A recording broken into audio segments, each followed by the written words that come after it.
Today's daf we're going to be learning is Avodah Zarah daf Yud Tet. We started yesterday with the pasuk in Tehillim, in the very first pasuk of Tehillim. Ashrei ha'ish asher lo halach b'atzar r'sha'im u'b'derech hateim lo amad u'b'moshav leitzim lo yashav. Right, we got to this because we were talking about how what the Romans were doing at the time, or the pagans was called moshav leitzim, which again can be understood as frivolous behavior, but often also scorning of people. If you think about the gladiators and the bullfights, right? Like a disregard for other humans. And this is something we should avoid. And then it said the second pasuk was Ki im b'torat Hashem chavtzo u'b'torato yagei yamav halayla. Because instead, what you should be doing is learning Torah. So today we're going to get off on a whole big thing about learning Torah, but before that, we're going to focus on one word in that first pasuk. Ashrei ha'ish, the man. Who is the man? Okay, obviously we read this pasuk as happy is the man who does this, as if it's any man, and presumably any woman. We'll even get to the Gemara is going to ask and about a different, very similar pasuk. Then the second thing we're going to get to today is why does it say man and not woman? Which is interesting because usually just the masculine form in Hebrew includes males and females. But interesting, the Gemara asks why not women. What they really want to get to is why they use this word ish specifically. But the first is the man. And what man are we talking about? So starting from the bottom of Yud Chedim Bet, Amar Shmuel Bar Nachmani Amar Rabbi Yonantan, Ashrei Ish Asher Lo Halach B'Atzar V'She'im, Ze Avraham Avinu. Okay, who's the man who really managed to do? Now we're going to see three things, because those are the three things in the pasuk. Didn't go with evildoers, didn't walk in the ways of sin, didn't stand in the ways of sinners, and didn't sit with the leitzim. So who are those three groups of people that were living in Avraham's time that he avoided? Shelo alach b'atzat anshe dor haflaga, sherishaim ayu shenemar hava nivneh lanu ir. Okay, they did something evil, which is they tried to build a city to the heavens, and Avraham was not with them. Now, we don't usually associate Avraham as living in the time of Dor Haflaga, but in Seder Olam Rabbah, actually, it puts Avraham at age 48 when Dor Haflaga happened, and he stayed away from those people. Number two, Derech Chateim Lo Amad. This is pretty simple. Shelo Amad B'Amidat Stone. The people of Stone in the time of Avraham, obviously, and they were Chateim Ayu Shene'amar. Anshe Stone Ra'im V'Chateim LaHashem Ma'od. The pasuk says they were Chateim. Moshav leitzim lo yashav. This is a little more complicated, but shelo yashav b'moshav anshe plishtim, because also the plishtim were around in his time, if you remember, and he didn't sit among them. How do we get to that they're leitzim? Mipnei shel leitzanim ayu. How do we know they were leitzanim? Which means again scornful people. Shene'emar vayi ketov libam vayomru kil'u l'shimshon v'yisachek lanu. Obviously, we're skipping ahead many generations to the Philistines in the time of Shimshon in Sefer Shoftim. But they said, call Shimshon and he'll yisachek lanu. Yisachek lanu, again, goes back to this moshav leitzim, leitzanu, playful, negative, playful behavior. Okay, so that was Avraham. So that pasuk, the ha'ish, is a reference to Avraham. Now we're going to go to another pasuk, which sounds very similar, but different. Ashrei ish yirei et Hashem. First of all, it doesn't say ha'ish. That's not what's important here, but who fears God. Okay, we're skipping ahead 111 chapters to chapter 112 in Tehillim. Okay, and it says there, Hallelujah, Ashrei ish yirei et Hashem v'mitzvotav chafetz ma'od. So, right, Hallelujah, happy is the man who fears God and desires God's mitzvot. So now we're going to darshan the two parts of this pasuk. The first is Ashrei ish v'lo Ashrei isha. Why does it say not happy is the woman? Amar Rav Amar Rav, Ashrei misha oset tshuva kshu ish. Okay, Yirei Hashem, they understand here to be someone who returns to God, and when they're a man, meaning a man and not too old. Okay, what we mean is while they're still a man, while they still have their manness about them, and not once they get to be too old. Rabbi Yeshua ben Levi Amar, Ashrei misha mitgaber al yitzro ki ish. Ish, usually we think of an ish as a warrior. Okay, nowadays we have female soldiers as well, but then it was less common, or maybe not even at all. And usually what they mean is the strong people are the men. So someone who could, here they're talking not about physical strength, but inner strength to be able to conquer your evil inclination like a man. Okay, where obviously a woman can do that as well. They're saying like the strength of a man to defend himself against his enemies or conquer his enemies. Likewise, someone who can get over their evil inclination with that kind of strength. B'mitzvotav chafetz mod. Now we're going to darshan the second part of that pasuk. They desire God's mitzvot very much so. Rabbi Elazar b'mitzvotav v'lo b'schar mitzvotav. Now, even though later we're going to get to what's the schar for learning Torah when we talk about the whole Torah sugya, but they're saying you should do mitzvot not for the sake of getting rewarded for the mitzvot, but this is someone who's chafetz mitzvotav. He wants just the mitzvah, not that he wants the reward doing the mitzvah. Vainu Ditznan, famous Mishnah. This is what it says in the Mishnah in Pirkei Avot. That's why we all know it. Don't be like servants who serve their master just to get rewarded. Do it so as not to get rewarded. There's two different versions of how to read that line, but we're going to stick with the version it says here. Now we're back to, again, interestingly, we talked about the chafetz mitzvotav, and now we're going to move back to Tehillim Parak Aleph, where it talks about is a man or woman desiring b'torat Hashem chafetzo. So now we're going to darshan this pasuk in many ways, and again, I'm going to remind you the whole pasuk. So this is pasuk bet of Sefer Tehillim, the first chapter. Ki im Torat Hashem chafetzo, one should desire the Torah of God, uve Torato yehegeh yomam v'layla, and in his Torah he should delve into it day and night. Now, Torato, when we say his Torah, who are we referring to? It sounds like it's referring to God's Torah, right? We just said a minute ago it was God's Torah. Well, soon, just telling you this, we're not there yet, but we're going to darshan. Torato means your own Torah, the Torah of the person who we're referring to, and not the Torah of God. And we're going to darshan why is the beginning of the pasuk, it's God's Torah, or the beginning of the phrase, it's God's Torah, and by the end of the phrase, it's the person who learns it, it's their own Torah. It's going to be nice ideas about that. Okay, so from here, we're going to get off all about learning Torah, what's the best way to learn Torah, how should one learn Torah, all sorts of what kind of Torah should one learn. So we're going to start off with what Torah should one learn. And we're going to get to an interesting halacha here. Ki im Torat Hashem chiftzo, I'm a Rebbi. Ein adam lomei Torah ela mimakom shelibo chafetz. People really only learn Torah if they desire that part of Torah to learn. Okay, there's a lot of things out there in Torah and a wide variety of topics. And one should choose to learn the Torah that they love learning. Now this, you might say, Daf Yomi, right? We have to learn everything. Sometimes we have Dafim we'd rather not learn, or sometimes we have Nesechtot that we don't exactly love.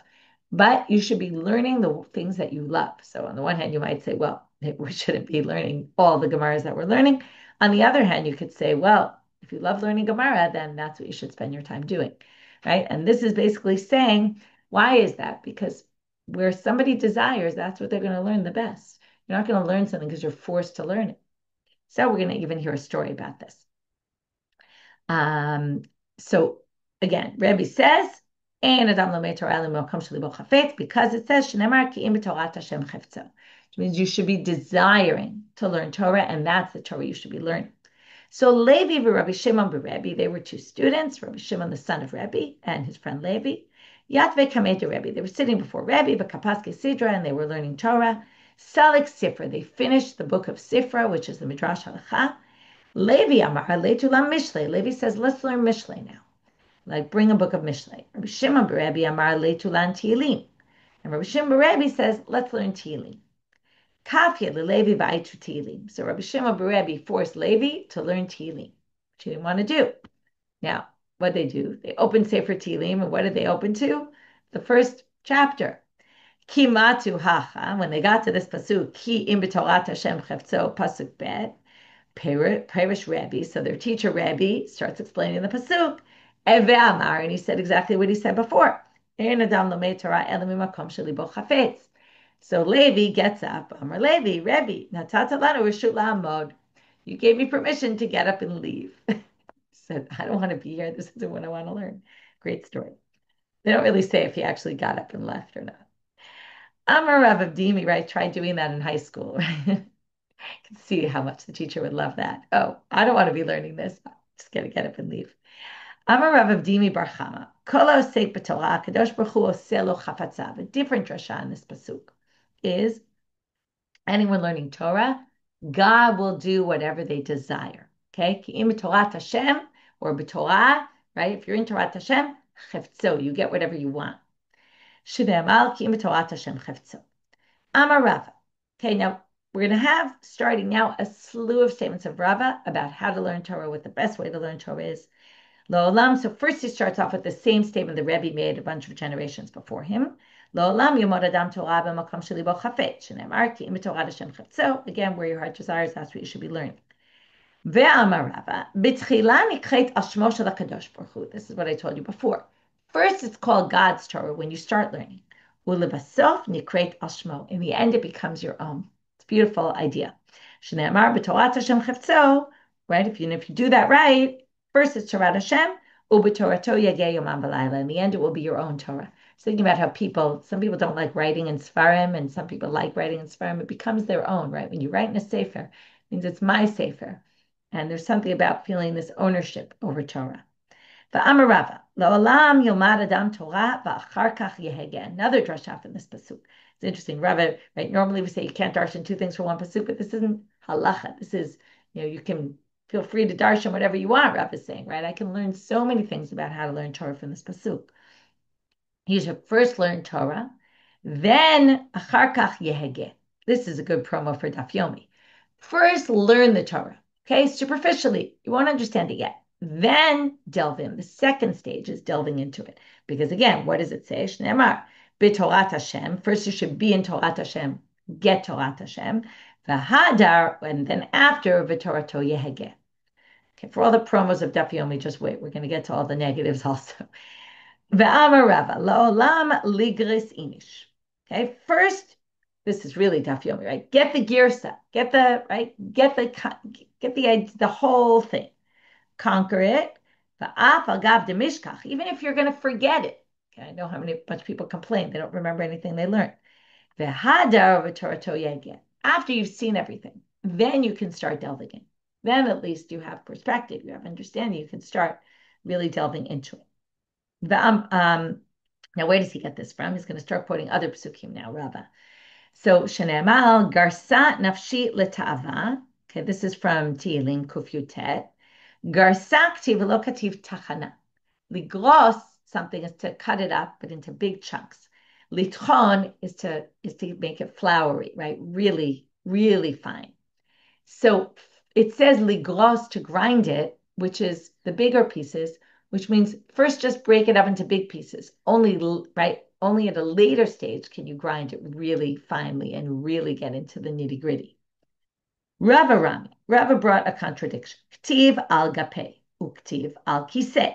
Okay, these are psukim from Mishlei Tet. It says, Shachana rotet tiklai, she sends her young maidens or young women, al gapei meromei karet, on the wings of the heights there.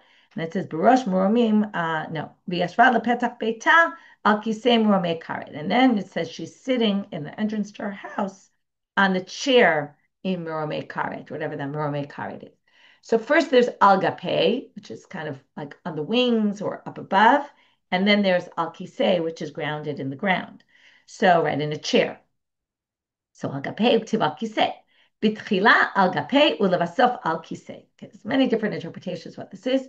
But at first you're above. Okay, now if you take the wing analogy, if you fly above, what this means is when you learn from different people, and then in the end you find your chair, like where you want to be, right? But the way you learn Torah first is to kind of be above, maybe gather from different people. That's one way of understanding it.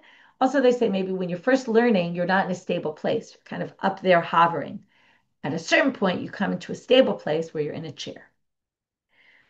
Ktiv b'rosh meromim, uktiv alei darech. Same idea here. It says up in the heights, and then it says on the path. So, b'tchila b'rosh meromim, first you're up high, ulevasof alei darech. Then you're on a path, right? When you're up above, you're not really on any sort of path. But when you're down, you're on a path. Ularami ktiv shtei mayim miborecha, uktiv nozlim mitoch be'erecha. Ula says, it says in one pasuk, drink water. Now, water is Torah, right? Drink water from the pit. And then it says, drink water from the well. Now, the well comes from water that's flowing, and the pit comes from standing water. Bitchila shtei miborecha. At first, your water is is now when something's standing water, there's a beginning and an end, right? It's very small amount and it's all contained. That's how when you learn Torah in the beginning. But once you get into it and you really, right, you realize it's this, either you realize or you can appreciate the water that's flowing, and it's just the Torah is endless. Amar Rava, Amar Rav Schora, Amar Rav Huna. My dechtiv hon mehevel yimat v'kovetz al yad yarbeh. This is the sugya that doesn't exactly promote Yomi style learning. Okay, if you make tons of money from nothingness, it will get lost. But if you collect a little bit here and there, you will amass a huge wealth. And this is basically saying, don't try to amass huge amounts of Torah all at once, but learn a little bit at a time, review it till you really have it down pat, and then go on to the next. Review it till you have it down pat, and then go on to the next. And then you'll really be able to gain a lot of Torah. That's the explanation. If you do your Torah bundles, big bundles all at once, it will end up disappearing. But if you do a little bit at once, right, you could say daf yomi is that. It's a little bit at once, one daf a day. Many of us view one daf as a lot of information. Amar Rava, Yade Rabbanan lahamilta va'avrei. Rava says a great statement. The rabbis know this, but they do it anyway. Okay, they amass large amounts of material without necessarily remembering them, doing the proper chazara. Amar Rav Nachman bar Yitzchak, Ana avidita v'kiyem biadi. I follow this, and my Torah stuck with me. Okay, so even though Rava said some of the rabbis didn't, he said, I stuck with this. I did it in this way. I was able to amass. Now, you could say daf yomi also. There's cycle 1 is the first, getting it, little by little. Cycle 2 is the review. So it's not like it's all bad. Amar Rav Shizbi Mishmei Rabbi Elazar ben Azariah. My dechtiv lo yachroch remiyat sedo. Yachroch is to roast. Now, what it really is saying is the one who captures captures animals with trickery will not end up roasting their food. Okay, so but the way they define the darshan, like yachroch means to roast, but they say it's what we call an abbreviation, a notrikon in Hebrew, for lo yichyeh v'lo ya'arich yamim. The yud chet is yichyeh, the roch is ya'arich. You will not live and you will not have long days. Sayad haramai. If you capture with trickery. Now, what this is trying to say is, if you make yourself look like you learn a lot of Torah, but kind of trick people because you're just learning a ton, but you really don't know anything, and you use it to kind of trick people into thinking you're a big Talmid Chacham, then you will not yachroch, you will not yichyeh, and you will not yarich yamim, you will not live, and you will not have long days. Rav Sheshet Amar, Sayad Haramai Yachroch. He actually views this as a positive thing. Okay, that Rashi explains it like this. Specifically, will be Yachroch. Now, meaning you will benefit from what you do, and that's what Rashi says here. Kach mishalomeh v'gores me'at ma'at u'mechazer alav pamim arbeh ad sheshagor befiv talmudo mitkayem. And what it's saying is what someone who gathers a lot of food, even in trickery, or I'm not sure how he really defines the trickery here, but what, they won't enjoy and roast their food? Of course they will. So what he's saying, right, the lo yachroch is what he won't enjoy what he does. So we're basically saying here, if you gather your tzayid, you hunt a lot of Torah, you will obviously benefit from what you captured, right? What you caught, so to speak, what you learned. Kiata Ravdimi Amar. Mashal Adam Shetzad Sipolim. Says the way we learn, it's like the way we hunt birds, where we capture birds. Now, if you imagine you go and you catch birds and you put the bird down and then you go catch another one. You put the bird down and you catch another one. What's going to happen? Every time you go to catch another bird, the bird you caught is going to fly away. So the way to capture birds and get a whole bunch of them is to mishaber knafesh or mishaber knafesh rishona. If you break the wings of one of them, the first one you get, kulam mitkaimot biyado. In other words, if as you go along, every time you catch a bird, you spend the time to break the wing instead of just say, let me capture more, and they're just going to keep flying. You can get the analogy. If you just keep learning Torah without really conquering it, then it's just going to go, you're going to keep getting more, but what you learned at the first place is going to disappear. Being lav, so if you break each one at a time, you'll have them all. If not, you'll lose them. Okay. That's the, we're not fully finished with the Torah discussion, but that's the end of that pasuk. Basically, we got there from the Ti'im Torah Hashem Chavtzo b'Torah again Mambaila. Now we're going to get to the next pasuk in Tehillim. So we're in chapter 1, verse 3. Vaya ke'et shatul al pagei mayim. Okay, and then you will be, if you learn Torah like this, you will be like a tree that's planted, although we're going to see shatul is a little different than planted, al pagei mayim, by the streams of water, asher piryo yitem b'ito, that fruits will be come in their proper time, v'aleu lo yibol, and the leaves won't dry out, v'kol asher yaseh yatzliach, and everything they do, they will be successful. Okay, we will continue to darshan all the different parts of this pasuk in the next section. Vaya ke'et shatul al pagei mayim. Amar debei Rabbi Yana ke'et shatul v'lo ke'et natua. Eitz natua is a tree that I planted. Eitz shatul is a tree that I replanted. I moved from somewhere else.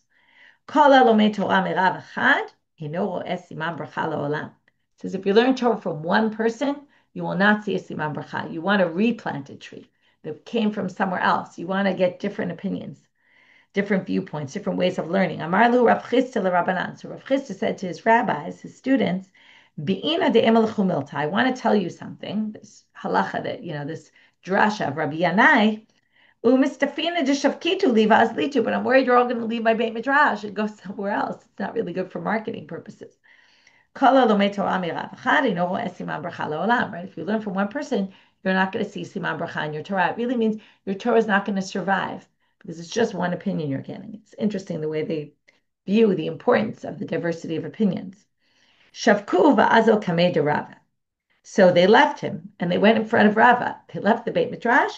Amar lahu, and then he said to them, "No, hanimile svara." That's when you get to the stage of really delving in and thinking about it. Aval Gemara merav achadadif. But when you're talking about the Gemara, about first, and this is what we said, the first stage is just conquering and learning the girsa, learning the words.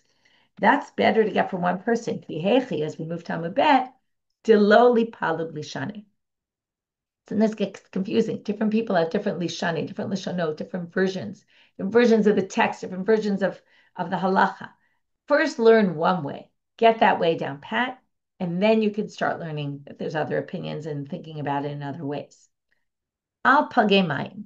Okay, so now we're back to that pasuk. So this was the H shatul, which is learn from other people, but really first stage is get it really clear from one person, and then you can start learning from other people. And then it says, Shatul, what? Al palgei mayim. Now, plagim are kind of different streams, like as if they're coming out in different directions. So, Amar Rabbi Tanchum bar Chanilai, Lo'olam yishalesh adam shnotav, shlish b'mikra, shlish b'mishnah, shlish b'talmud. We learned this elsewhere, and it actually didn't come from this pasuk then. But now we're going to learn it that you should split your days into 3. A third you should learn Torah, a third you should learn Mishnah, and a third you should learn Talmud. To which they ask the obvious question. Okay, so I'm going to start calculating. How many years will I live? How many years should I spend on Torah? How many years on Mishnah? How many years in Torah? Well, mi yadeinish kamachai. What? Does a person know how long they're going to live to know how to divide their days? Ki kamrinam biyomi. So Rabbi Tanchum said, what I meant was each day should be divided into 3. You should divide how you learn. If you remember the famous Gemara there says, the Bavli has everything in it. So you should learn the Bavli because it's got the 3 things. And by doing that, you learn all 3 in one day. Asher piryo yitem b'ito. So now they say, right, the fruits will come in their proper time. Amar Rava, im piryo yitem b'ito. No, it said the fruits will come in their right time and the leaves won't dry up. Now they're going to say that those 2 are dependent on each other. Im piryo yitem b'ito v'aleu lo yibol. If you give your fruits in their proper time, then the leaves won't dry. What this means is, well, again, different interpretations. If Rashi says, if yikba itim la Torah, then aleu lo yibol, if you set time for Torah. Other people say if you learn Torah in order to do mitzvot, then your Torah your leaves won't dry up. V'im lav, and if not, ala lomed, here's very strong, harsh for the teacher. Not only the one who learns for the, let's say for the wrong reasons, or not to do mitzvot, or doesn't learn, then ala melamed and the one who taught them. So if you're the teacher of someone who doesn't do it for the purpose of kiyum mitzvot. Alehem katuv omer lo ken harashaim ki im kamotz asher tidfenu ruach. Now this is the next pasuk in Tehillim, Parak Aleph, pasuk 4. This is not like the Rishaim. The Rishaim are not in that way, because what's going to happen with the Rishaim, and now they're saying, if you don't do it in this way, that to eat the fruits, meaning what's the point of learning Torah? It's to get to kiyum mitzvah. If you're not going to eat the fruits of your learning, then you're going to be like the Rishaim, that like the mot, that's the chaff that basically goes flying in the wind. Torah is going to be like that, useless. Amar Rabbi Abba, Amar Rav Huna, Amar Rav. My dechtiv ki rabim chalalim. Now we're quoting a totally different pasuk. It's the pasuk of Mishlei, chapter 7. Ki rabim chalalim hipila. And the continuation is va'atzumim kol harugeh. Okay, we don't know who this pasuk is referring to. We're going to say so in a minute what the drasha is, because there are many bodies that this person brought down, meaning caused the death of many, va'atzumim, and it is great kol harugeh, all the people that this person killed. So now we're going to see, first of all, it says the same thing twice, so it must be talking about two different people. What is this? So, Ki rabim chalalim mipila ze talmid shelo higia lahora'ah umoreh. This is a student who did not get to the stage where they should be teaching yet. Now, teaching doesn't necessarily mean teaching a shiur. Teaching means to teach halacha, to be telling people what they should do halachically. They could kill people, because if they're not really at the stage yet, they could be teaching people the wrong things and get them punished. This is the flip side of that coin.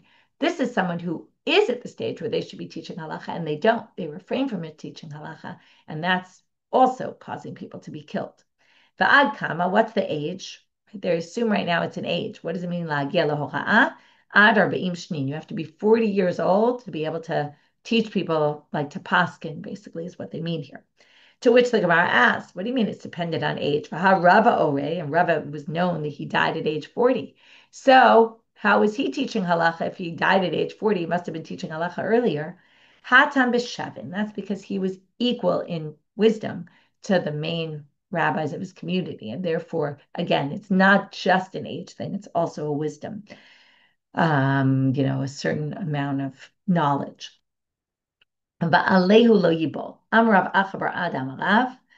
Va'amrela amrav achabar abba amarav hamnuna amarav. Okay, so either he quoted Rav directly or he quoted Rav Hamnuna, quoted Rav. Shafilus. So what's this alehu lo yibol? Now the leaves are the insignificant part of the tree. I mean, obviously it's a sign of health of the tree, but you don't really need the leaves so much. So they say, afilu sichat chulin shel talmidei chachamim tzrichat Talmud. You should be learning not just the Torah from the Torah scholars, you should even be listening to their non-Torah conversations. Even from that, you can be learning. Even from their leaves. Shenemar aleu lo yibol. Their leaves won't dry up, which means even their leaves have what to gain from. Okay, now we're getting to the last part here, which is, what is the reward for all this? Kol asher yaseh yatzliach. Amar Rabbi Yeshua ben Levi, right? That's the end of that pasuk. Everything they do will be successful, like the Midas touch. This is such an important lesson that it's written in the Torah, it's written again in the Nevi'im, and it's written a third time in the Ketuvim. And these psukim all say the same thing, which is if you learn Torah, you will profit from, monetarily, right? Your investments will succeed. Okay, we all know this is not always true. There's very poor Torah scholars. What do we do with that? Well, again, this is the same thing as the flip psukim. When we say, if you do this, you'll rot, you'll die and you'll be killed and this will happen to you, bad things, and it doesn't always happen, right? This is just like there, they use scare tactics. Here they use encouraging tactics, right? Basically, don't worry about your money. Everything will be good for you. If you do this, this is very important. It's showing this is a value to us. Katuv b'Torah, dichtiv. Ushmartem et divrei habrit hazov asitem otam. Okay, you should keep the divrei habrit. This is in the end of Sefer Dvarim. Leman taskilu et kol asher tasun. So you should be successful in everything you do. Shanoi b'nevi'im, says it a second time in the prophets. Dichtiv lo yamush hatef Torah hazov mipicha v'agita bo yomam v'layla. This is from the beginning of Sefer Yoshua. Leman tishmor la'asok kechol ha'katubo. In order, right, you should be learning Torah all day and all night in order to observe the Torah and everything it says in it. Ki at tatzliach et drachecha v'at taskil. This will help you succeed in the way you're going, and you will be wise. So succeed, meaning financially. O mishulash b'ktuvim, the third time in the ktuvim dichtiv, ki im b'torat Hashem cheftzeo v'torateo yigem v'layla. That's our pasuk. Vayake et shatul plagei mayim asher priyo yitem bitov alei leyibo v'chol asher yaseh yatzliach. So they quoted pasuk bet, which is learn Torah, and then the next pasuk said, and then you will be successful. Machriz Rabbi Alexandri. He made the following announcement. Here's our last part of this section. Man bai chai, man bai chai. Who wants to live? Who wants to live? Okay, everybody's always looking for the secret of how to live a longer life. So obviously, kanufa atu kule alma gabe. They gathered and the entire world came to him. Okay, obviously they don't mean the entire world, but everybody who heard him said, oh, we're coming to hear this. How will we live? And he says to them, Amar lu, Mi ha'ish hachafetz chayim, right? Very famous pasuk. We say it in our davening on Shabbat, Tehillim lamed dalet.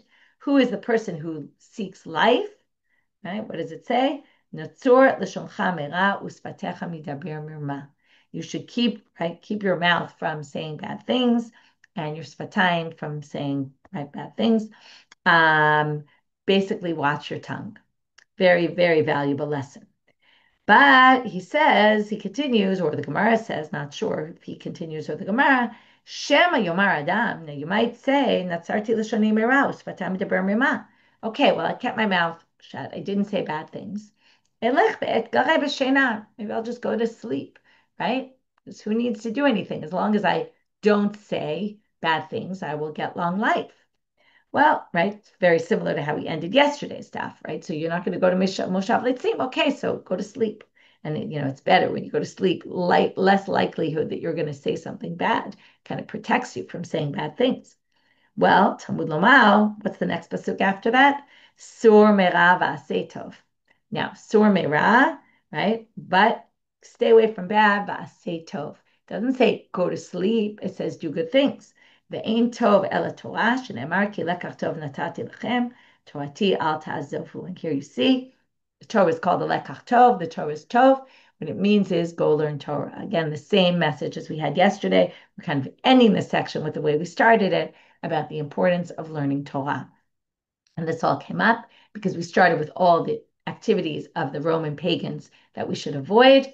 And the antidote to that is learning Torah. And then we got into, well, how do we learn Torah? And in what way should we learn Torah? And what type of Torah we should be learning. And we had all sorts of comments about the importance of learning Torah, the importance of being around Torah scholars, the importance of knowing your place, and realizing whether you should be teaching, you shouldn't be teaching, and all sorts of other interesting things about learning Torah.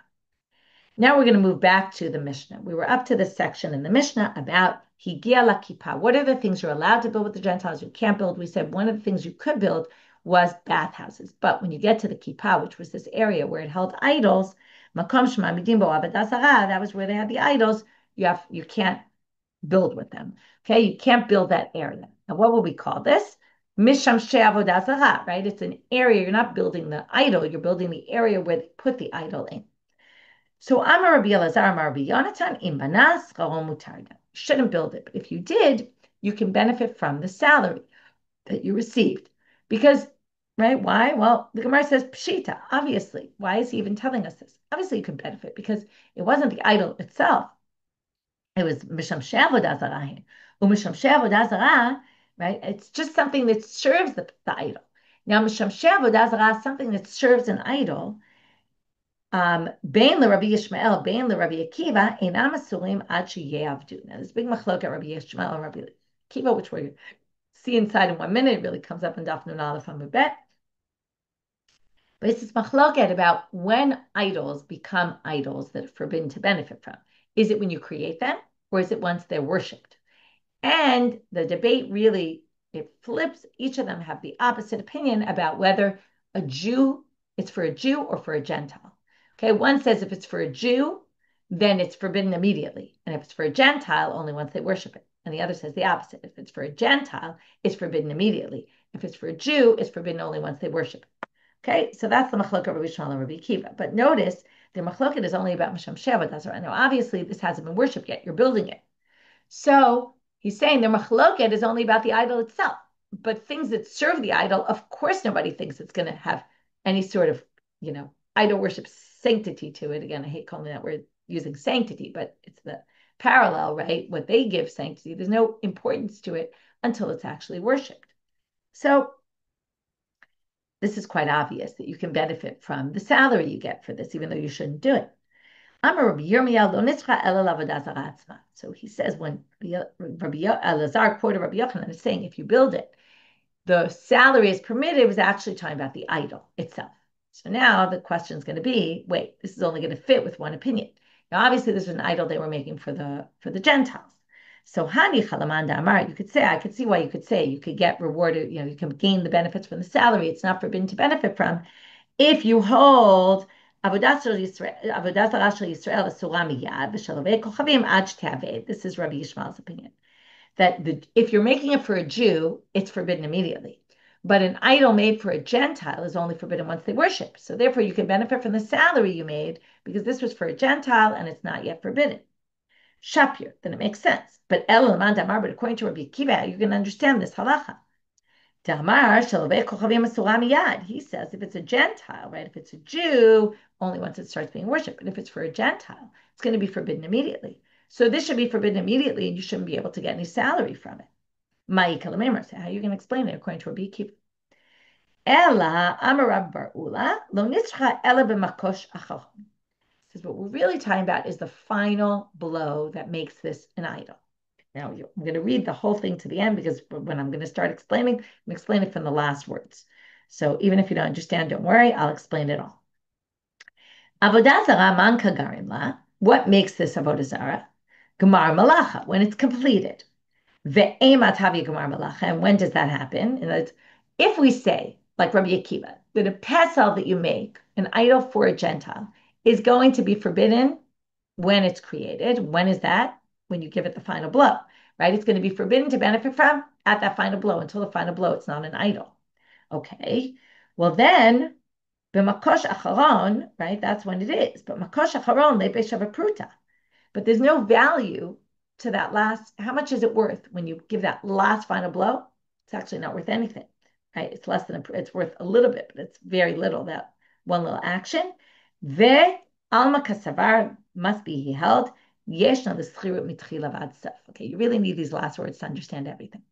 There's a machloket, and we saw this already for sure in Bava Metzia, maybe in other places, about how does schirut work. Okay, this is either renting an item or hiring a craftsman or craftswoman to do something for you. So if I hire someone to do something for me, is it viewed that, okay, I'll give you the other opinion. When you finish the job, you get paid for the whole job, and it's as if, right, I'm paying you at the end for the fact that I have a finished product. That's kind of the way I would look, right? Mostly we would look at it. It's more intuitive. But yes, but there's another, theoretically, you could say this is intuitive also. Yes, you're basically paying someone for their work from the very moment they started. And it's as if like the clock starts ticking and every minute they work, it's like someone who works, every minute they work is basically valued at something. So that means that if you build this idol for the Gentiles to put in their bathhouse, when you work, you're basically making a salary every moment of the job. And then what's going to be forbidden to you? That very last blow and the money you're making for that. Now, the money you're making for that is not even a pruta, so it's not even significant.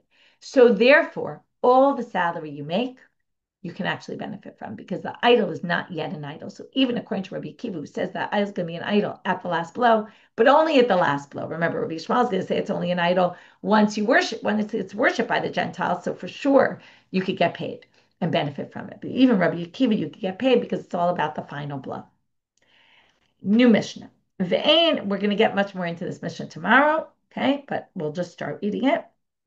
Like I said, this Masechet has tons of Mishnayot that happen to start at the end of pages. You can't make jewelry for an idol. Katlaot unizamim v'tavaot. I like this word katlaot. It's a choker. And why is it? Right? If you think of the word choker, it sounds like you're choking someone, and katla is to kill someone. So it's a choker, right? So it sounds like a harsh word, but so is choker. We just don't think about it because we're used to the word. So a choker, nizamim, tabaot, okay, nose rings,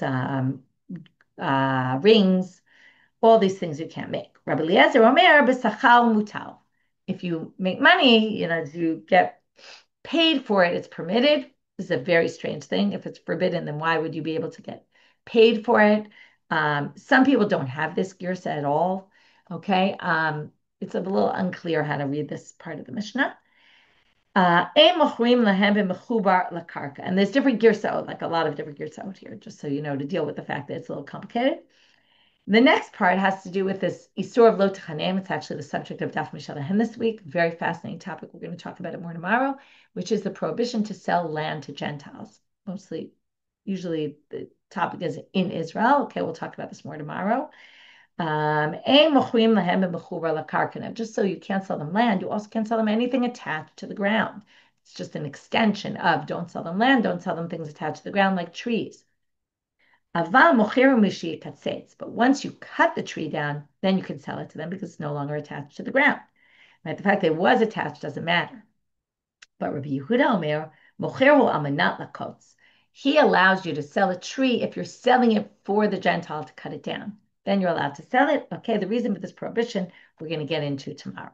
So what we did today is we started with these. The main thing we did today is darshan those first 4 psukim of Sefer Tehillim, Tehillim Aleph, about the things you shouldn't do, which we mostly darshan yesterday, of being in the Roman vibe of, doing all their activities that are basically, again, if we go with the late Sanim, is scornfulness, also scornful toward people and all that. Right? We understand it's not just waste of time, but also there was a lot of negative treatment of humans that was going on there. And what's the antidote? Basically, what should we be doing? Not just middle, like, okay, so don't do that, but don't do anything. But no, we should be learning Torah. And then we talked about all the different ways, how, what, that, and we reviewed that already. So we're going to stop there. And we ended with also this idea of watch your speech. That's also really important. But also asay tov. Don't just say, okay, I watch my speech, I can go to sleep. Same idea, but I should learn Torah instead. And then we ended with going back to this Mishnah and trying to understand this kippah and really this statement of Rabbi Yochanan that you can get salary for it. How can you get salary for it? And we had to, or it's obvious you get salary if it's just misham shim because they haven't worshipped it yet. There's nothing wrong with that, even though down the road they're going to use it for idol worship. But if it's the idol itself, then we had to explain how that fit in with Rabbi Akiva's opinion, which we managed to explain it with based on this approach about schirut and how schirut works. And from there, we ended with the Mishnah about jewelry of Gentiles and selling items that are attached to the ground to Gentiles and the prohibition to do that. With that, we'll finish for today. Wishing everyone a good day.